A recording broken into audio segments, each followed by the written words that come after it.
وعن أول أحسن داود يا الكسر الوادع بقي إنه يوتيوب وداكسن برودكشن وهذا بكذا أول شرتين دعوين عجيبة يوربح نبي يقدم به عالم كيجرها الصومالية أسبوعاً وحاجير يوضي متكم إذا هو قام ياش وعمر قدرات دنيا سلطان قبوس بن سعيد آل سعيد ورير عمان أهواها أميركي وعمر قدرات دنيا وحول انتي سقو دأدي سو أي تاي تدبات يسقال سنة سلطان كوي أبيس كتوري أفغان بأندي كدادن إسقو تابيرك يا بغرتوية إنجليزكا سنة يكون يسقال بقول يتدبات كي وحنا أساري عمان وضده هرمركا سقو أيك سنة حوله السريد ودلكاس عربيات غنية بيهاي سقو وحوها نعانا وحسقو كراها نبغر نمدي سقو وعد كستو دينيد آموسيي لما أوجا سببت كانت لمشهديسا إن أديرك حاتم بن طارق السعيد أيا لو دارية شقديسا قلها قويس كرير بن سعيد وحولها صدح مال موضة وكد ورتقفكي بدل أيام ما دام غبوس وصل هين دحل سوق أم وصل سر رسمي أم قعادين عدي بدل لهين بل سوى حي دورتين إني فران بقشط شاب بدي سنة أو سلطان غبوس سقر سعودي أو قد تجي عدي بدل لهين سلطان كأيا عليه قان كأبوين دلك عمان وحوكلو قبتات تقوين كرئيس الوزراء تريا أوس الرياء إذا ما غلب كسدا وسيرك قاسان لقى وسيرك مالية وسيرك أريمها دبدا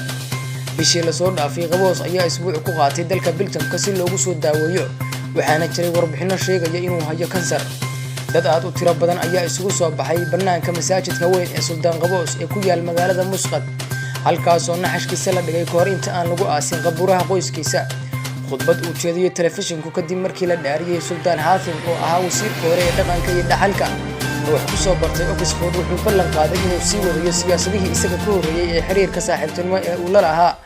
dhammaan ummadaha inta uu sii hormarayo dalkiisu tani waa maalin in muddo ah laga cabsi qabay Cumaan inay ka dhici doonto waxaa jiray walaac laga qabo in dhimashadiisu ay horseedi karto xasilooni darrada Cumaan taasi oo si weyn uga hortagtay xasilooni darrooyinkii ka dhacay gobolka haatan hanaankii loo raadin lahaa qofkii bedelayay si dhaqso leh ayaa uu u dhaqaaqay iyadoo Hatim bin Tariq Al Said oo dhashay 1954 uu degdeg ugu xaqiijiyay dadkiisa iyo adduweynaha inuu ku socon doono isla jidkii uu horay u maray Sultan Qaboos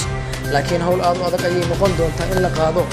doorka muhiimka ah ee Cumaan uu soo ciyaarsay sultaankii dhintay ilaa ay inta laga helayo dhexdhexaadiye aamin ah oo ka madax bannaan khilaafaadyo aad u badan oo safgaran waaga ee dhex mara wadamada gobolka dhexe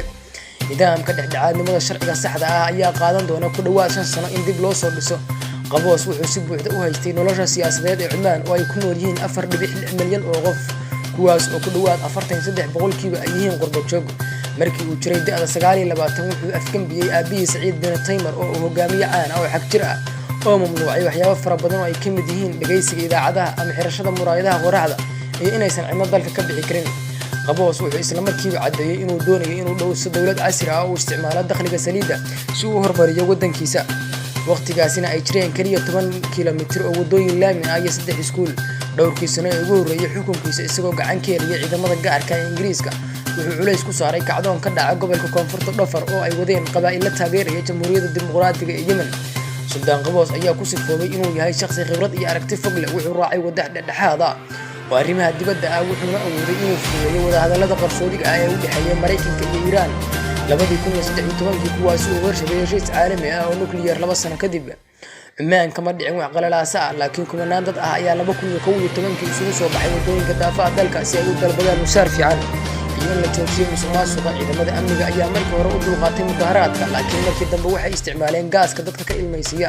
rasaasta caaga iyo rasaas nool si ay u kala eriyaan qof ayaa la dilay 10 qof oo kalena waa ay ku dhaawacmeen boqolaal ayaa maxkamad la soo taagay iyadoo la raacayo sharciyo ciqaabaya isu imaatin sharci darro ah iyo aflagaadeynta suldaanka mudaharaadadaasi waxay ku guuldareysteen inuu soo saaraan wax kasta oo ka dhaca habka isbeddelka saldanada laakiin Qaboos wuxuu meesha ka saaray dhowr wasiir oo muddo dheer soo shaqeynayay oo loo arko inay musuqmaasuq yihiin wuxuu ballaariyay awoodda golaha wadatashiga wuxuuna ballan qaaday inuu abuurayo shaqooyin badan oo ay ka faa'iideysan doonaan qaybaha bulshadu